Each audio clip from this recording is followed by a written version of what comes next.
Tell me, are you intimidated at all by special needs kids? Not at all. I think that's probably one of the things I can say that's a gift now is being able to have two brothers with autism, being able to look at kids and say, hey, I can work with them.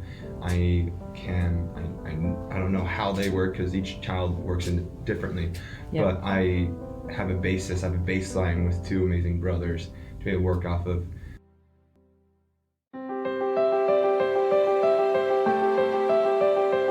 Welcome to Stories of Hope in Hard Times, the show that explores how people endure and even thrive in difficult times, all with God's help.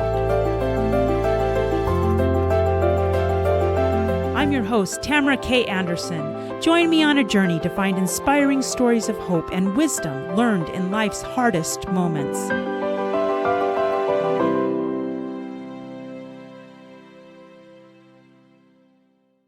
On today's episode of Stories of Hope in Hard Times, I get to introduce you to my family. And so I'm really excited to do that. We'll be talking to my husband, Justin, and I'm not going to tell you how old he is, but my children, Jordan, who is now 21, Jacob, who is 16, and Noel, who is 14. We will talk a little bit about Nathan, who is 20, but since he's mostly nonverbal, we will not be recording him, other than maybe we can get him to say hi at some point. So, guys, Anderson family, are you ready to share your story of hope? Yeah. Awesome. Okay, so let's start off. Jordan, you are the oldest, so we'll start with you. I'm old. You're old, I know. Tell me a little bit about what it was like growing up with two brothers on the autism spectrum. It was definitely a learning experience. The biggest part was having obviously two brothers with autism comes with them not doing absolutely the normal activities, I guess you would say, quote unquote. For instance, with Nathan, him being really close in age to me, a lot of brothers or friends, I'd go to friends' houses and they would have older brothers or brothers around their age, and they would interact differently than me and Nathan would. Yeah. Obviously, because Nathan has that social, not really social. Yeah, he's not. You're and right. You always dream about playing catch with your brother, wrestling with your brother. Thank goodness Jacob came along. I can still wrestle him. Yes, you do. But with Nathan though, it's like he was around my same size most of my life. Yeah. We don't look alike, but we have the same build. Yes. And so that was kind of a learning experience for me because I had to learn how to interact with Nathan differently, to be able to show him how much I loved him without a reaction. Yeah.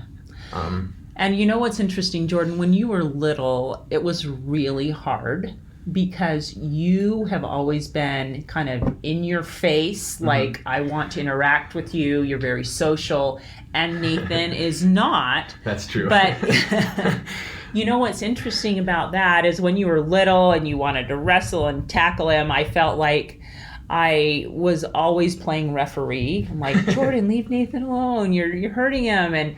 But now I look back and think that was probably the best thing for him. I mean, God sent you first so that when he came, he would have somebody that was constantly engaging him and reminding him to interact with the real world versus clicking into autism world. So I think even though it was hard when you were little, I think you learned how to draw him out in a way that was really neat and cool.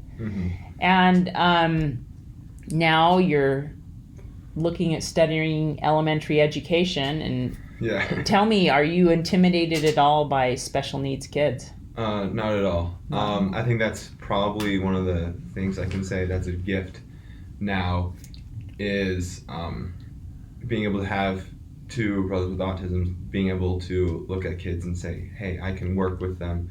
I don't know how they work because each child works differently, but I have a baseline with two amazing brothers to be able to work off of, and I think that's probably one of the reasons why I am going to elementary education. That's why I was guided to it, is because I've been prepared for this. to be able to help kids with not just autism, with all different types of needs. Right. To be able to have patience with them, to be able to work with them. And I think that's probably one of the reasons why God gave me two amazing brothers, is to be able to prepare me for the future. So Awesome. Well, that's true. I agree. I think God did give you two amazing brothers. Let's ask Jacob a couple questions. Jacob, you're 16 now. Of course. Of course. Very good. And Jacob's in high school, and he also just recently got his driver's license. Recently, I've been having it for like over 6 months. There you go. 6 months. Very good. So, Jacob, why don't you tell us a little bit about what it is like to have autism and what goes on inside your mind, and what makes you different from other kids? Well, the first thing is, the problem is trying to relate my autism world to the normal world, is that I don't know what the normal world is like. Right. All my life I've been living just being me.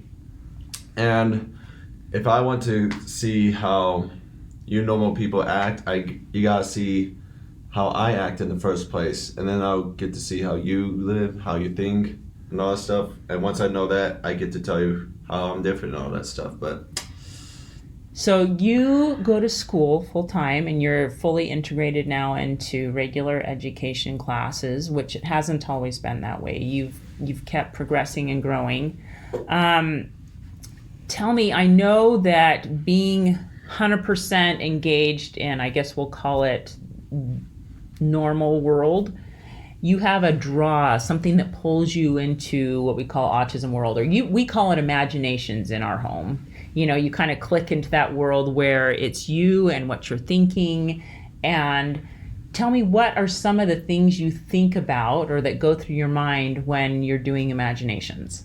well, it's a wild card always, because I can't just think of one thing constantly, because that would be boring. And I think of lots of things for imaginations that I just click into. And the thing about it is, I can't be told what I need to imagine about. I just happen to come upon it, and all of a sudden I'm just in it. Yeah. Can you give me some examples of what you think about sometimes? Well, sometimes I think of like recent video games I played, and I can like start imagining lots of things, like off stories and all that type of stuff, you know? That's awesome. Yeah. You know? And also I can like also try like imagine, like after I read like a book or something, I can like imagine what would happen after the book, before the book, like prequels, sequels, and a lot of stuff. Yeah, so your mind is an amazing.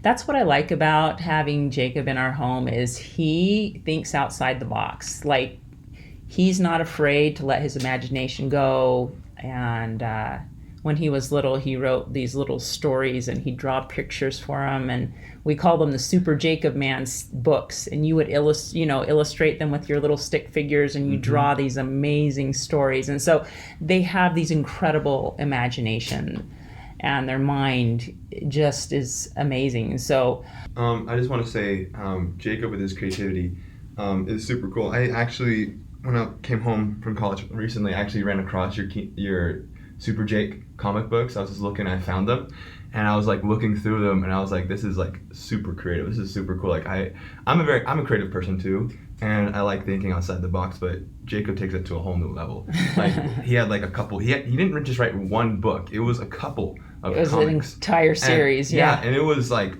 super cool to be able to like look at them. Like there's no way I could come up with a story like this.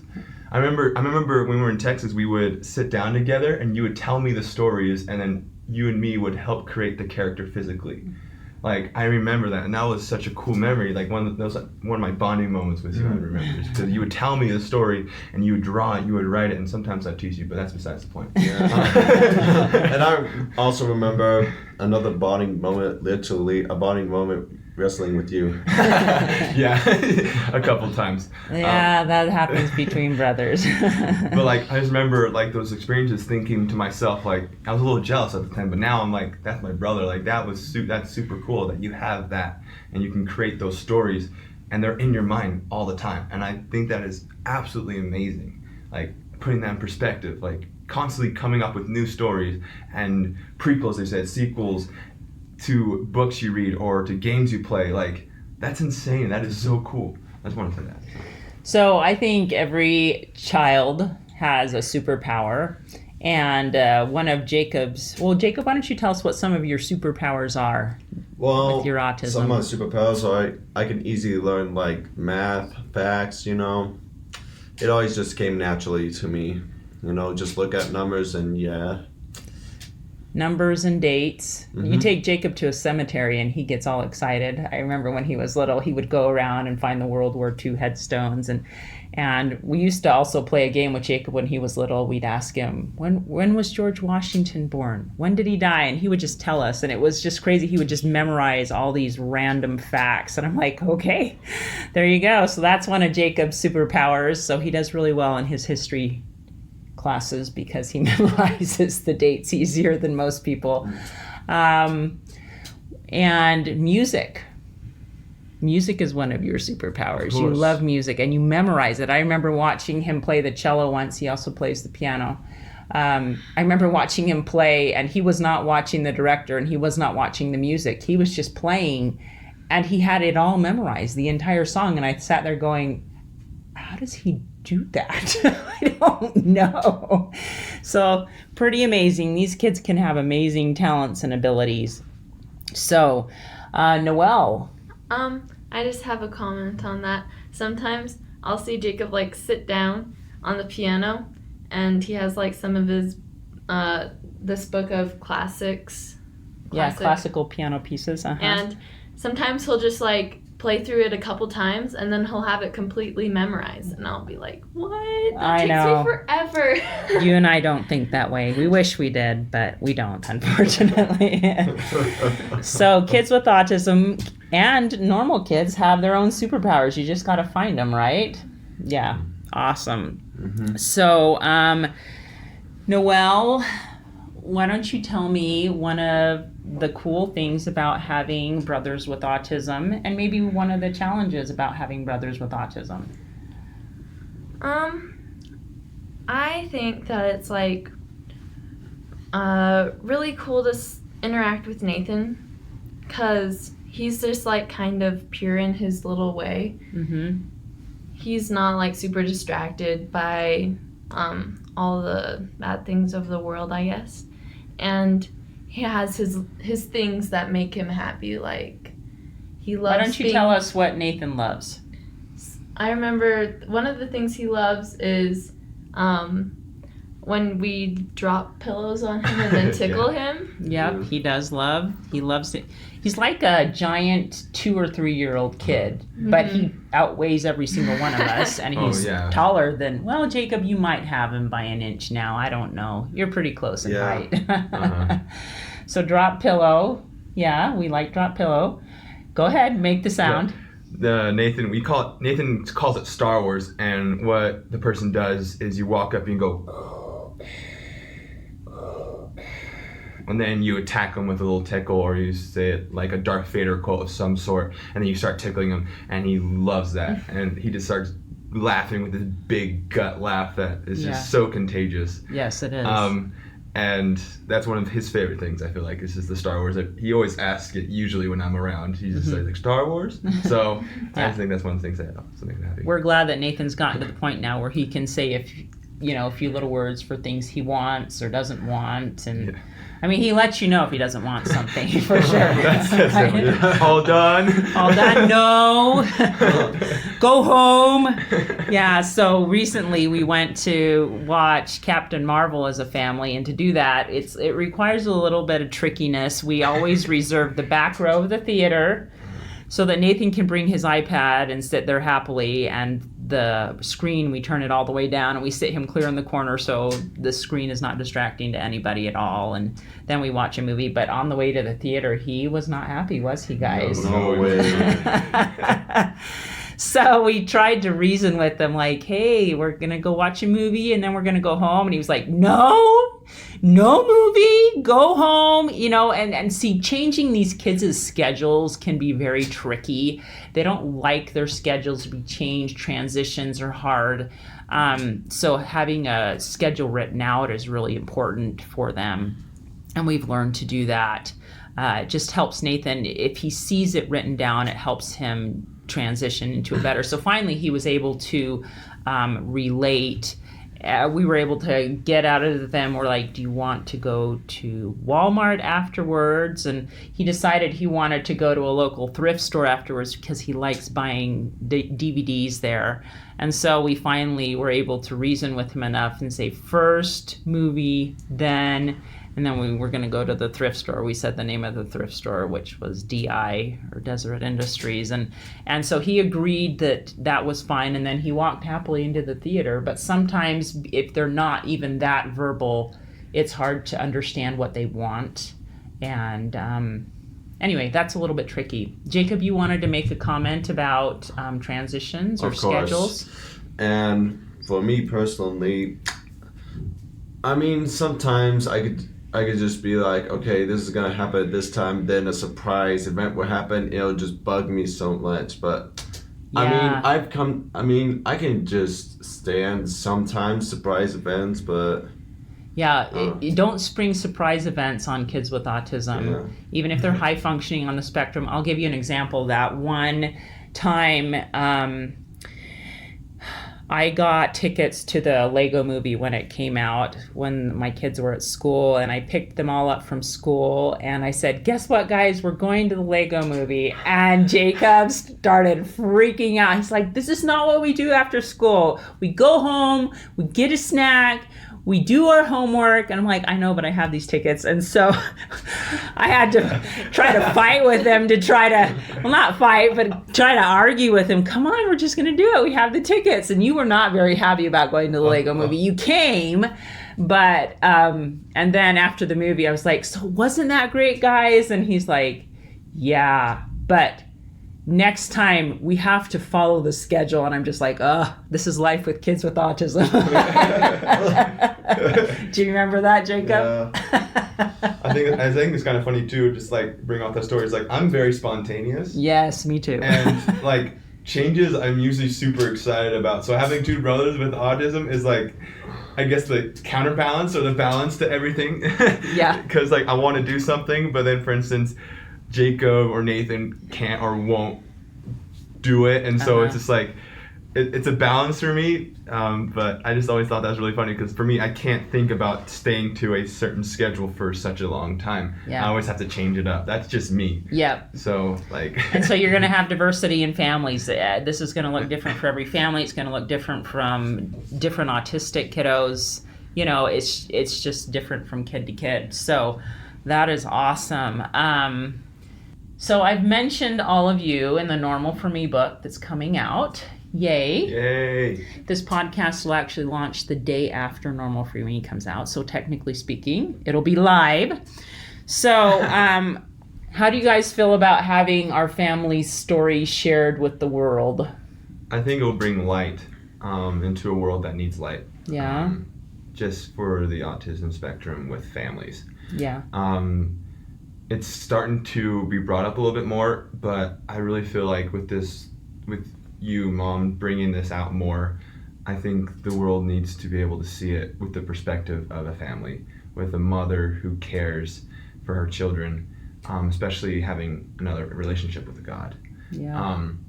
And to be able to see that through the eyes of, like as I said, a mother, will hopefully bring perspective to people and to realize that these kids, yes, they are different, but they're special. They have desires to be normal.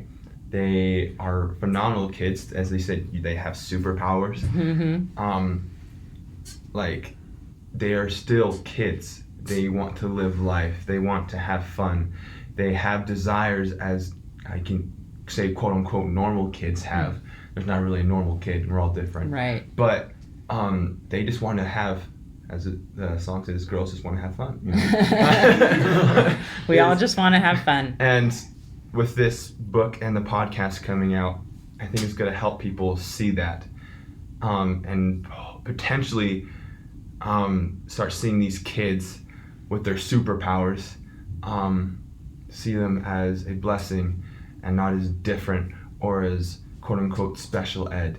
They are normal kids with superpowers. Yeah, their own super way. So let's ask Noelle, what is one of the things Nathan does really well, like he's really gifted at? He is really gifted at puzzles. Tell us about that.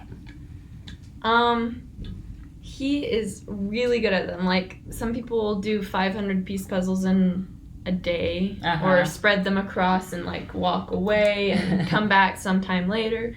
But Nathan can do it all in 2 hours. Yeah, or less sometimes. Yeah.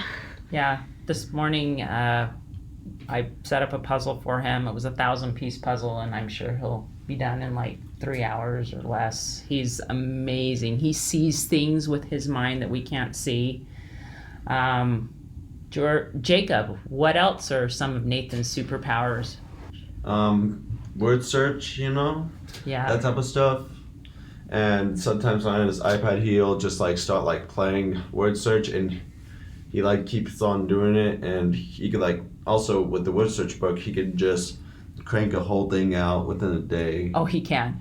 Oh. Yeah, I buy him at the 99-cent store because he can crank through word search books, so he can find words, and he has to do them in order.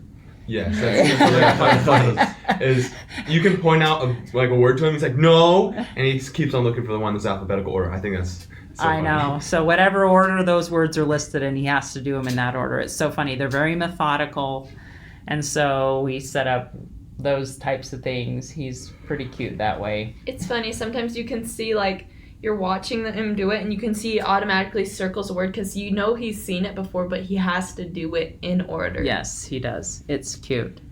So, these kids have one of his favorite things to watch on YouTube is Wheel of Fortune. Yeah. And so if anybody ever does like a hangman or anything like that at school or at church, I tell you what, he'll guess it before anybody else, hands down. They did it at church the other day in the class he was in, and Dad told me the story afterwards that they just put a few letters up there, and Nathan yells the answer out in front of everybody, and because he knew it. He knew what the word was, so his mind sees those patterns in puzzles and those patterns in letters. He's always loved letters ever since he was really little. So those are Nathan's superpowers, even though he doesn't speak and communicate very well. Those are his gifts. Let's talk about your favorite Bible verses that have helped you or gotten you through. Each of you has unique challenges in life, and I thought it might be neat if you could share your favorite Bible verse that has gotten you through some hard times, and you can even mention a little bit of your hard time if you want. Noelle, shall we start with you? Sure. Mine is Psalm 46, verse 10, especially the first part that says, "Be still and know that I am God." Awesome. Tell me why that's important to you. It's just like sometimes when you're scared or having a hard time, that everything is in his hands and he can help you and he knows what you're going through. Yeah. It's not like he's absent. He just turns on the mute button for a little bit and walks away. He's always there. He's always there. Jordan, you haven't shared your favorite Bible verse. My favorite Bible verse actually came when I was able to serve a volunteer mission for my church for 2 years. And I was going through a hard time, and it's interesting how God guides you. I was reading in Proverbs and ran across it's my favorite verse. Proverbs chapter 3, verse 5 through 6, where it says, "Trust in the Lord with all thy heart, and lean not unto thy own understanding. In all thy ways acknowledge him, and he shall direct thy paths." And for me, in that point in life, I really needed that. Just knowing that, hey, I can't do this, but if I rely on God, he can pull me through it. And I think that to be the most amazing thing, as we put faith in God, as we trust in God, as we give more of ourself to him, the more he can guide us, direct us to where he wants us to be, and to be our best potential.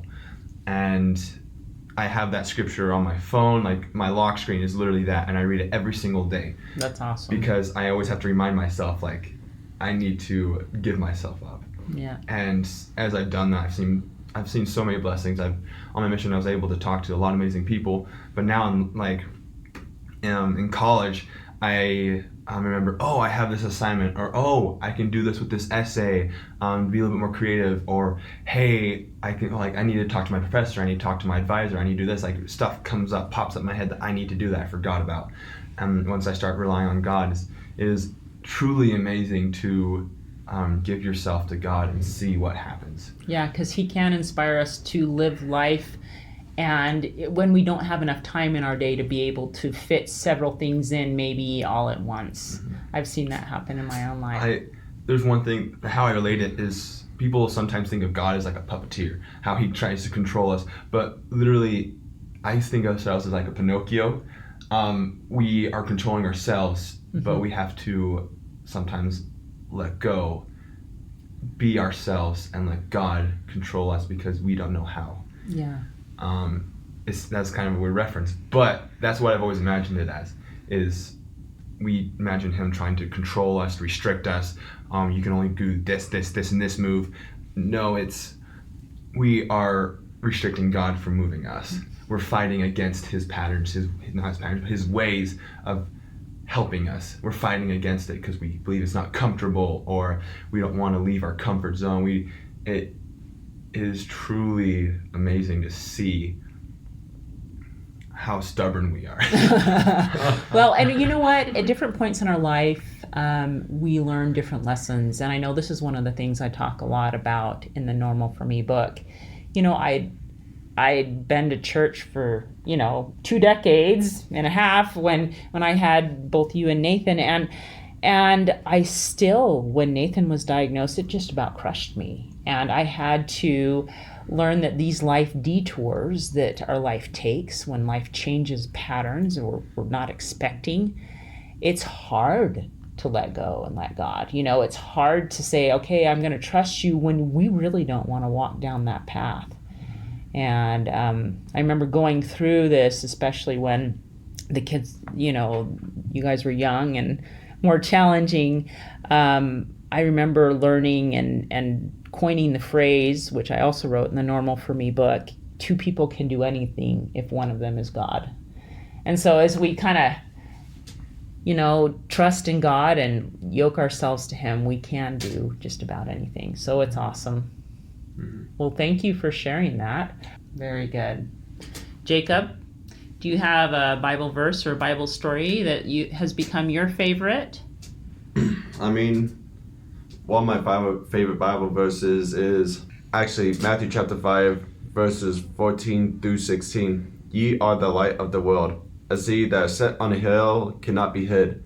Neither do men light a candle and put it under a bushel, but on a candlestick, and it giveth light unto all that are in the house. Let your light so shine before men, that they may see your good works, and glorify your Father which is in heaven. That's awesome. Why is that one of your favorites? Because you don't just hide your talents before people. And I learned that the hard way. Like, transitioning from 6th grade to junior high, I was like making my comic books. I was famous. I had girls. And I loved it. I mean, I loved doing the recess imaginations, and that was just life. But then fragging junior high came in the way and just socked me in the face, literally.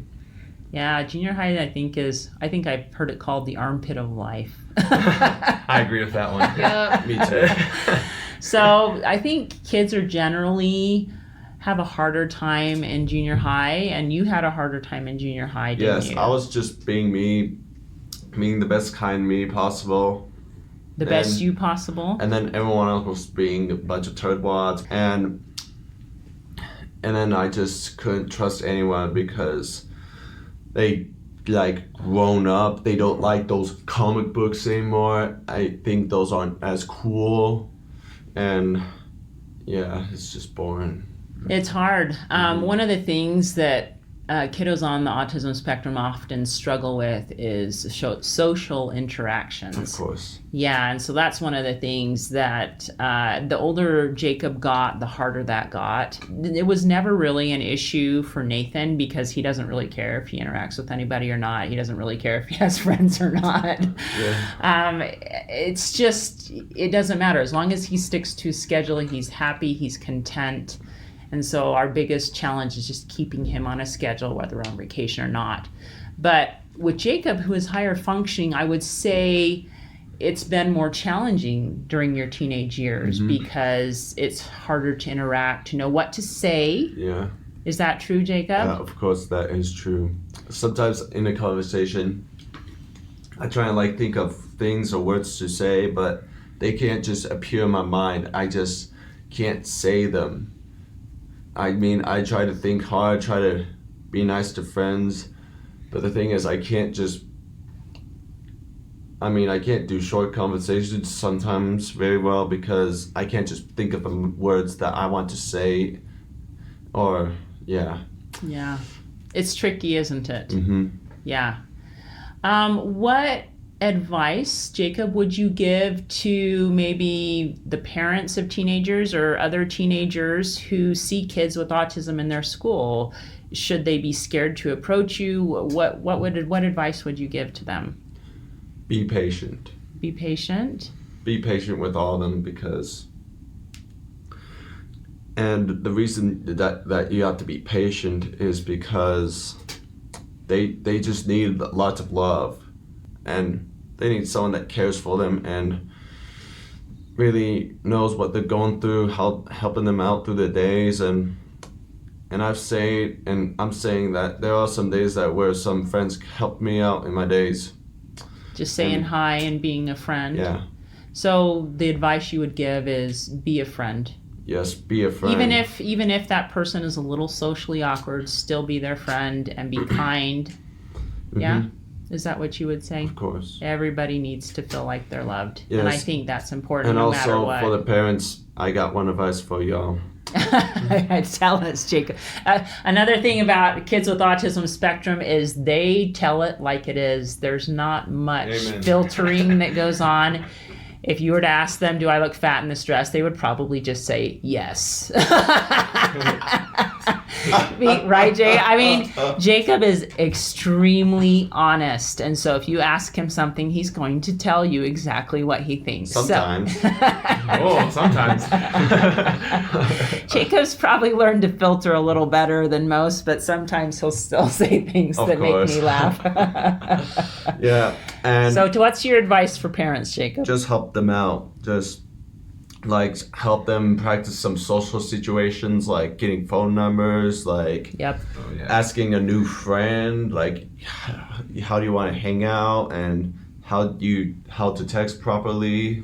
Those are important because they can't just be on their phones and just be texting out whatever in the world they go text, because sometimes they could be like texting like pretty awesome stuff, and sometimes they'll just be kind of straightforward rude. Sometimes they'd be like, oh, I heard you going out with this girlfriend.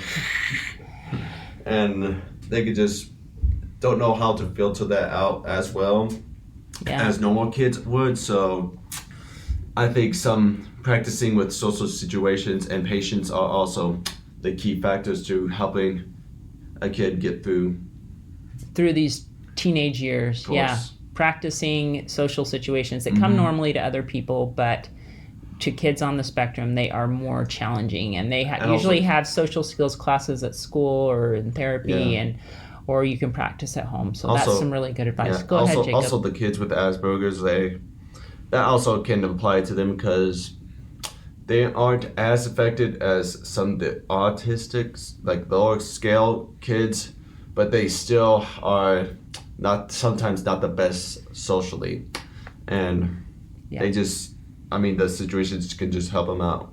Yeah, so practice. Thank you. That's really good advice.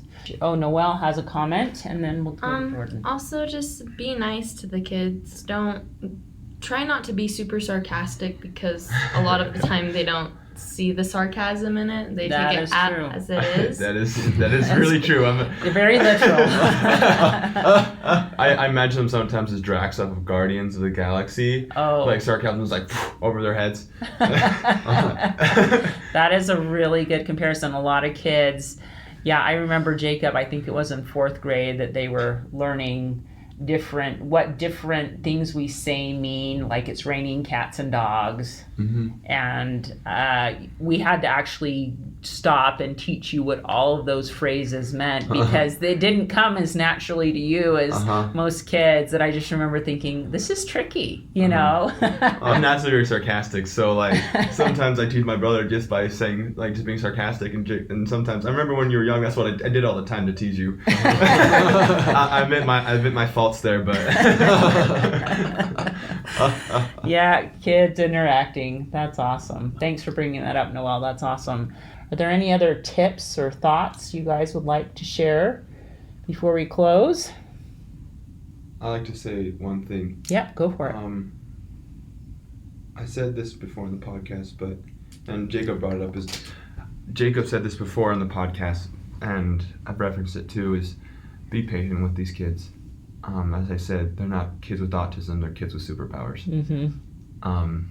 And kind of like in some superhero movies, the superhero always gets attacked by the people, even though they're trying to do their best to protect or to save them. With the kids with autism, they are the superheroes, and sometimes we attack them for them being different. And instead, we need to see them as the people that they are. They want to be around us. They want to protect us, to be with. They're normal people, just with superpowers. Yeah, different kinds of superpowers. Yeah. And it is super amazing to see people that treat these kids as those superheroes. Mm-hmm. For part of my class, I had to do observations in an elementary school. And I was in a 3rd grade class, and there's this little girl, she has autism. And she is on the low side of the spectrum. She's not very verbal or social, but take that back. She is very social, but she doesn't use words to be social. Mm-hmm. And she always looks around the class, and she's always smiling. And she has this TA or someone with her all the time. And I always admire this person because she's very patient with her and always is smiling and encouraging her and saying, hey, good job, you did this, good job. Hey, don't do that. And to see how this person treats this child with autism is amazing. Mm-hmm. And those are the people that I admire, is because they don't see them as a difficulty.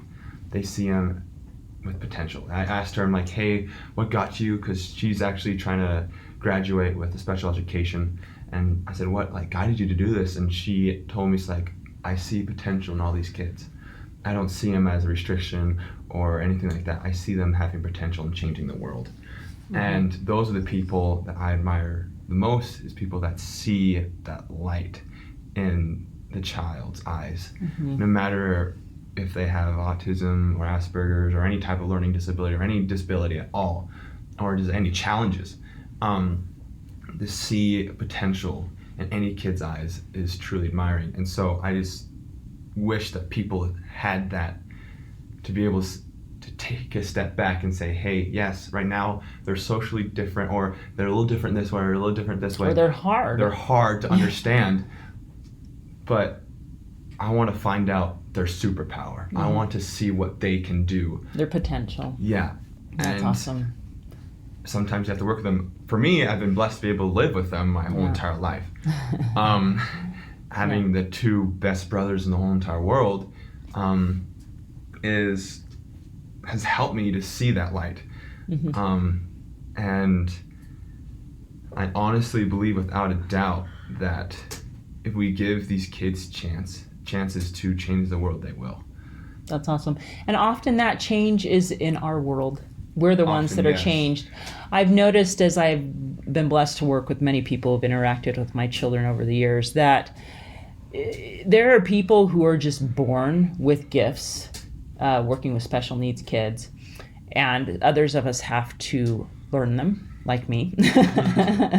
And so I will say that having children on the autism spectrum has changed me for the better, and I'm thankful for it. Now, when I was going through really, really hard times of them not sleeping well, and I was very dead on my feet, I called myself a zombie mom in the book. For many years I was, because, they would go to bed late, they would wake up super early, wake up in 2 a.m., 3 a.m. I don't know that I would have as easily seen their potential, because I was just struggling to make it through the day. But I think the key then is, just like you guys have said, Noelle, in your scripture, be still and know that I'm God. Jordan, your scripture, trust in God. Trust that God can see tomorrow and he'll get you there. Just take the little baby steps that you can today. As Jacob said, if you have autism, don't be afraid to be different, to shine your light, because that's important too. And so, awesome, guys. Well, this has been really fun. Yeah, Thanks for talking a little bit about autism and sharing about our family. And we're excited to share our normal for me story with the world. We're going to take a quick break. And when we come back, I am going to interview my husband, Justin, and find out what it's like to be the father of autistic children and what contributions he made to my book. So stay tuned. How many of you out there feel like your life is chaotic, crazy, and completely awful compared to the norm? What if I were to tell you that you are normal for you?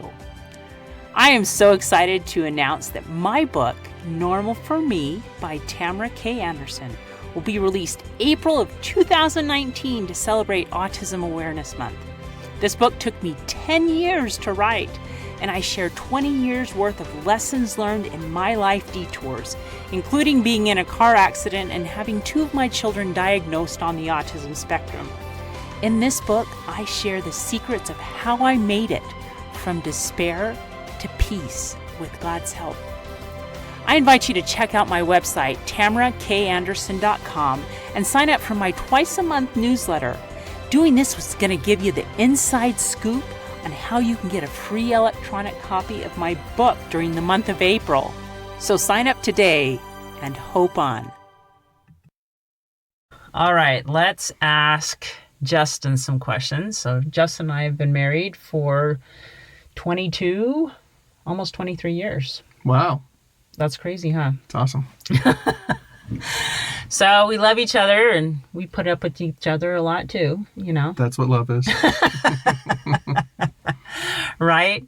So it shouldn't surprise you that I had Justin write a few comments in my book, just so that you can see things from his perspective as well.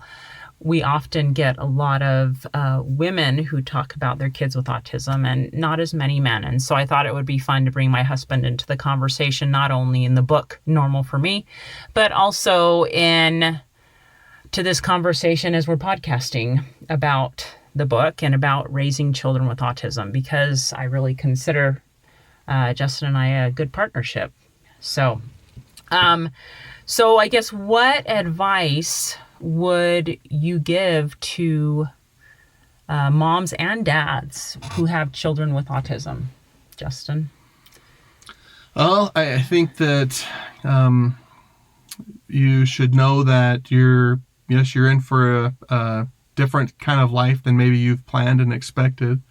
But at the same point, now that we can reflect on 20 years of different challenges or so forth with autism, also know that there's going to be a lot of great things that are going to come out that you've never imagined before as well, and a lot of special experiences that can happen in your life, and it's something that can really bring you closer to your spouse if you let it, and it also can help you find a different level of love and patience than you might naturally have. For me, that's for sure. I've learned a lot in the time, and I'm sure I've got a lot more to learn. Oh, that goes to say for all of us. What were some of the lessons you learned, especially early on when we were just trying to scrape by the day in and day out and barely making it? Well, Nathan, when he started regressing in his behaviors, I felt like I was more quick to believe that something was really wrong with him, I think, than you. I agree. I was. You acknowledged. I lived in denial a lot longer. Of course, I was processing. We were moving at the time, and there was a lot going on. But yeah. One of the challenges is when we talk to doctors. How many times did we hear the stupid saying that Einstein didn't speak until he was 5? I know, right? And great. Well, Einstein is Einstein, right? But it's also not true. I've read the book, and he was speaking before then. But I think that there was so much misinformation out there, and I'm sure there is still today, that there are families who are terrified at the concept of having a diagnosis of autism. And we were too. I know I was. You were. Yeah. I wasn't terrified with the diagnosis of that. I was more terrified just to the fact that I knew life was different and it was moving different. But, I knew Nathan was different enough. And before we got the diagnosis, when we lived in California and had the car accident, and Nathan stayed with my parents for a month. My mom was a special ed teacher, and when we got back with Nathan, she shared some of the behavioral challenges with him and started coaching us in a way. And for me, I was anxious then to quickly start finding out the diagnoses and what they mean. And so I think you and I were at a different speed, different pace. You outpaced me much quicker later on down the road in ways to get through it. But early on, I think I was a little closer to it. And that doesn't fit every family or couple. I've seen families that the opposite happens, that they can go years and years and a parent hasn't accepted a diagnosis. Right. Even if there's not a formal diagnosis, they just won't accept anything different than their child is air quotes, normal. And so I think, some of my advice to you is, parents out there, is to, don't be so scared of a psychological issue that you won't embrace learning and understanding and then knowing what that means for that person and start jumping on it maybe sooner than some parents do. Does that make sense? No, it does. I think the overall message is different people process diagnosis at different paces. Sure. And so Justin and I processed it. I lived in denial longer. Justin was able to process that, yes, he's on the autism spectrum sooner than I did. I really fought in my mind that I didn't want it to be so, even though I was starting to see mounting evidence that he did have autism. But so that is probably one of the main things. And the sooner you can get through that denial phase and move on through, you'll also hit an angry patch. I did. I don't know if you were ever angry or not, but I was angry. I always felt a little more cheated in life. I just felt like life had just cheated me out of a chance with the son. A father thinks of a son, right? This is my son and my experiences I'm going to have with my son. And I felt very cheated very quickly in life. I felt like I didn't know what expectations would be. And as a young parent, those horizons are really, really, really hard to see. Yes. And so everything's foggy. And so I just felt cheated. Cheated, cheated like you wouldn't get opportunities with him that you had imagined. I didn't. I knew that he wasn't going to hit milestones that we measure other children at. Mm-hmm. And I knew that as we talked about his diagnosis, I knew that he was likely not going to accomplish many things that a typical child does. Growing up and going doing outdoor stuff with me and going to driving and going to school, and I just thought things were going to be very different, and I didn't know what that future was anymore, but I felt like it was going to be different enough that I didn't have the typical life that was going to be planned for me. And so I was just disappointed. I was upset about that, but angry probably didn't get there quite as much, because sometimes you don't get to feel certain ways because your spouse is feeling them twice as much for you, and so you have to show a level of strength or support or calmness. And that's not, it's not to say that Tamara was, you're sitting here, but that you were, so far over the edge, but you had a real strong grief process that was very heavy, and was the right thing for you. And I was just there to comfort and help you in that time. And then once you got through that, then it was the here I come, I'm gonna fix it all kind of time that came in there. And then I had to patiently support, a variety of different things that we tried to help Nathan with down the road. But I think, it's for me just a change. I knew things were going to change, and it was sad for me. It was a sad time, but it is. You grieve that child you've imagined in your mind and what their life is going to entail. You grieve that dream when a diagnosis like autism is pronounced, just because, like Justin said, you can't see what the future holds. And so I think my advice is, hold on to hope, because these kids are amazing in their own ways, and they teach us things that are amazing. Well, first of all, just a quick comment on your holding on to hope. I said the horizons are very hard to see, and so you do have to take things day to day, week to week. And sometimes then, you get a chance to reflect later on and see, good, positive things that are happening.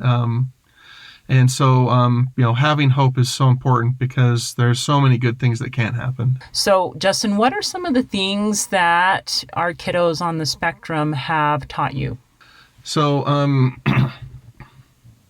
first of all, I learned that these children that we have that come to us are very, very special people. And so I believe strongly that we're all children of God, right? And there's scriptures throughout the Bible that mention that, and Jesus calls Heavenly Father Father and stuff like that. So I believe in that, and that's great. But when I'm really fortunate with Nathan, is he's had very hard times. There's been times where we've had to just hold him tight and say really strong, heartfelt prayers to help him get through some really big challenges that he's had.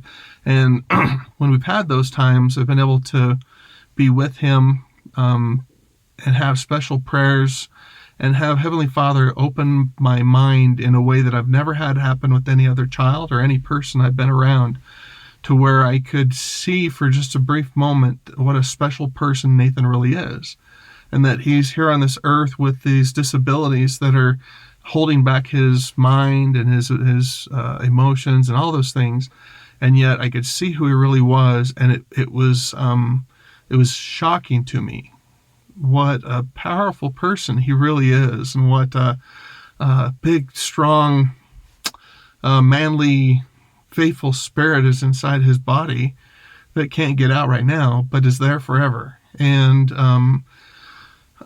if anyone that's listening to this can get a vision of their child in this way, it allows you to have a different level of patience, love, kindness, and understanding that, we're going to have challenges for the next, until I die, taking care of Nathan. But that doesn't matter, because who he really is down the road, and who we'll be able to live with God forever, is someone that is so admirable, someone that I want to be around.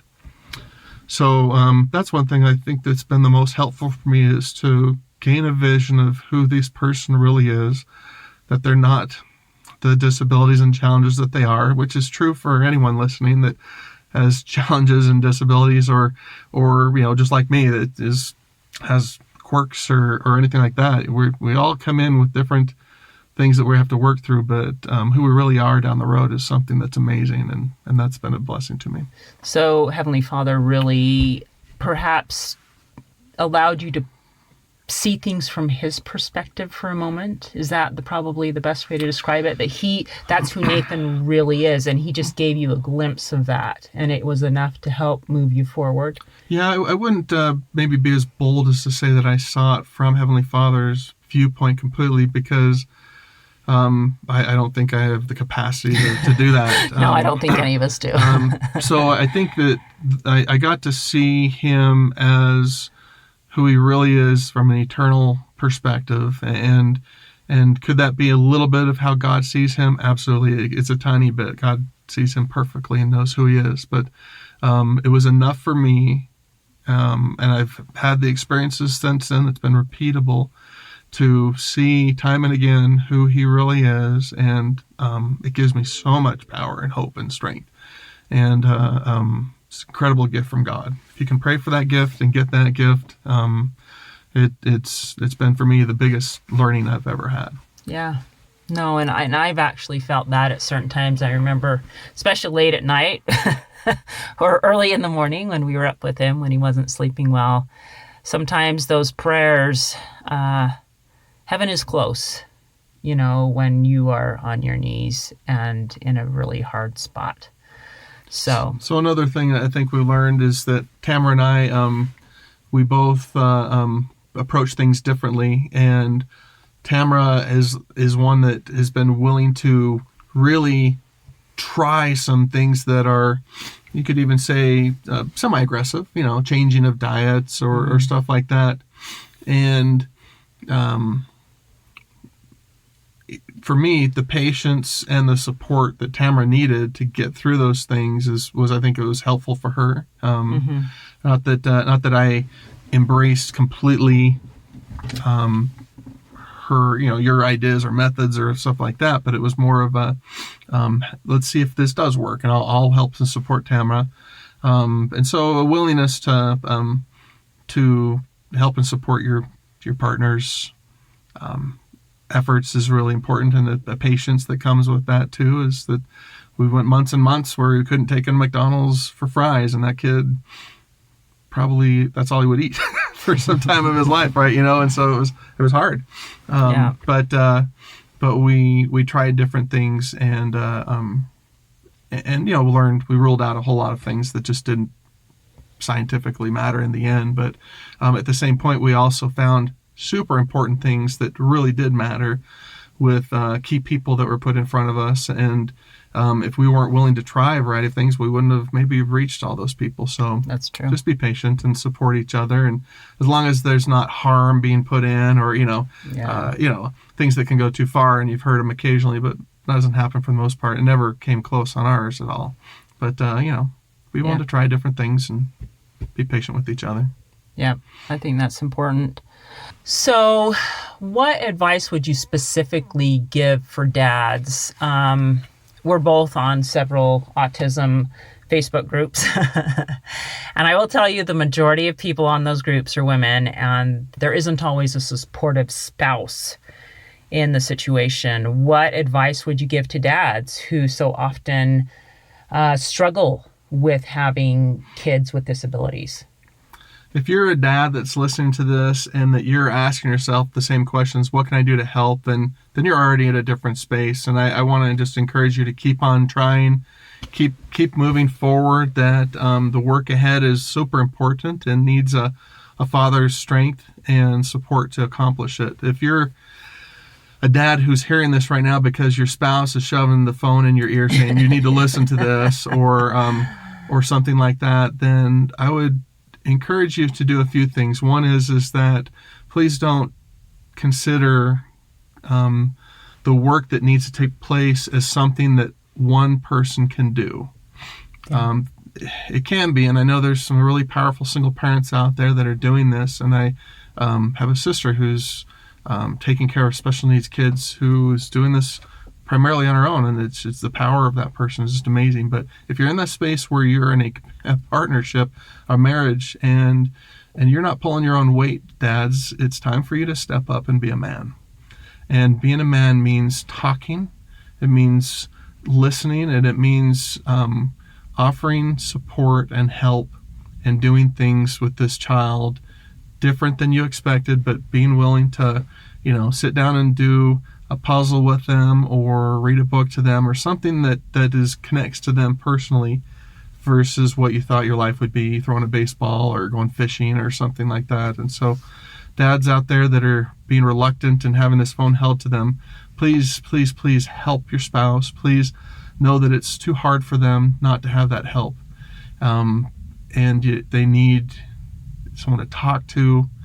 One of the things that helps me a lot is I subscribe to a Google word search. It's just autism each day, and it pulls up any articles that come up on autism, and I'll glance through them, and I don't read all of them by any means. I don't have time for that, and just see what's going on, or jump onto these Facebook pages that are full of mothers, and they're just struggling. And many times there's nothing you can do except listen to them and offer encouragement, but that alone is probably good enough sometimes. Yeah. And I think one of the things you did for me, I was home full time and you were working full time. When you got home, I often needed a break. Sure.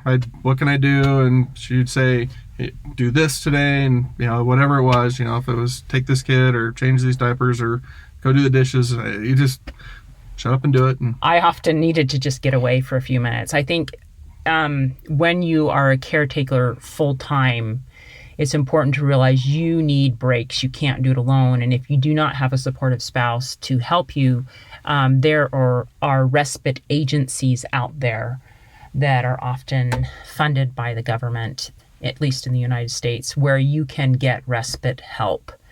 Because it's important that a caretaker takes care of themselves, so mentally and emotionally they can keep going day after day, week after week, and year after year. If not, you're just going to wear yourself out. So I think spouses can do that for each other. And if you're not if you're divorced or something like that, then your help is even more so needed. And so, depending on your relationship with your ex, please still offer support and care. And even that hour that you take that child to go and whatever they enjoy, whatever that is, if you sit there and watch them watch YouTube videos and just care for them, gives so much help to that caretaker. And so just help wherever your situation's in. Don't disappear, but help. That's awesome. Very good advice. Do you have a favorite Bible verse that has become meaningful to you through these years of parenting and challenges and growth? I do. There's a lot of different scriptures that mean a lot of different things to people, right? And one that has affected me really heavy in my teen years that I lean on a lot still to this day is in the book of Isaiah, chapter 12, verse 2. And I'll read it for you. Yeah, read it for us. It says, "Behold, God is my salvation. I will trust and not be afraid. For the Lord Jehovah is my strength and my song. He has also become my salvation." And I think of that verse as a reminder very quickly that having Jesus Christ, your Savior in your life, helping you is the only way you can accomplish anything of importance. And just the understanding, accepting that truth alone at the beginning, that He has become your salvation, is the step that you need to being the person you should be anyway, but also in these circumstances with special needs kids. It gives you that strength to become then the parent of a child that needs your special care. Yeah. Well, and I think the importance here also is when we rely on God to help us and strengthen us, because often we are not strong enough on our own. And I know I felt that every day, and I still feel that often with kids or with challenges. God, Heavenly Father, is strong enough to help us and strengthen us moment by moment, as we're learning to parent different children differently. And each of our children is unique. So anyway. So just something that came to my mind that I want to throw out here too, and that's to everyone that's listening to this.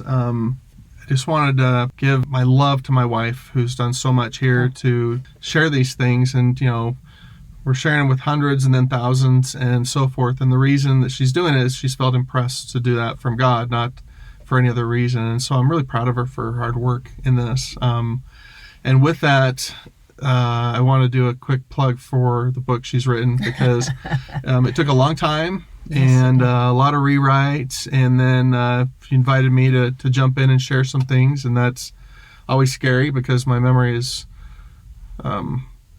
not like hers at all. I think we both had to go back and read what little journaling we did back then to remember, because we'd forgotten. Yeah, it's like there's things that you definitely block in your life. There's some trauma that takes place. But, I think if people read this book that are having challenges with special needs children, with people that are having depression, or people that are feeling lonely, or people that feel like their life is just getting pretty hard for them. This book is written for people that fit all these things, because it teaches something that when Tamara learned it, I learned it, and that was how a normal life is actually what you're leading.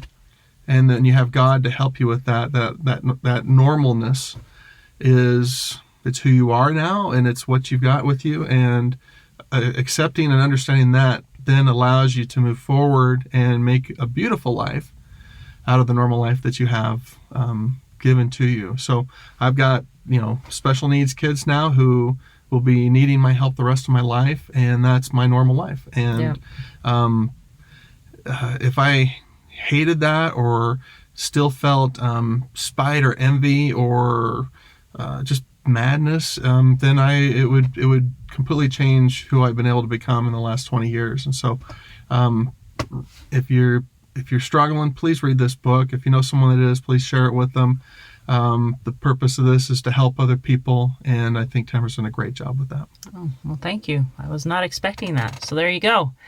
Thanks for joining us on today's podcast. And if you go to my website, tamarakanderson.com, you can get a free copy of the electronic Normal for Me to download. So go to my website and you can get it for free. And this is what a kiss sounds like on podcasting. Oh. All right. Love you. Hey, thanks so much for listening to today's show. I know that there are many of you out there that are going through a hard time, and I hope you found things that have been useful today as you listen to the podcast. If you would like to access the show notes from today's podcast, visit my website. It is storiesofhopepodcast.com. That is where you'll find favorite quotes from today's episode and shareable memes. And those are fun because you can share them with your friends on social media. You will also find the links mentioned throughout today's episode, so you don't have to remember what those were. And also all the tips that were shared. Sometimes tips are shared so much throughout an episode you forget. What were those great things? So go to the show notes, storiesofhopepodcast.com, to look up these fantastic resources. If someone kept coming to mind during today's episode, perhaps that means that you should share this with them. Maybe there was a story shared or a tip that they really, really need to hear. So go ahead and share this episode with them. May God bless you, especially if you are struggling, with hope to carry on and with the strength to keep going when things get tough. Remember to walk with Christ, and He will help bear that burden. Above all else, remember, God loves you.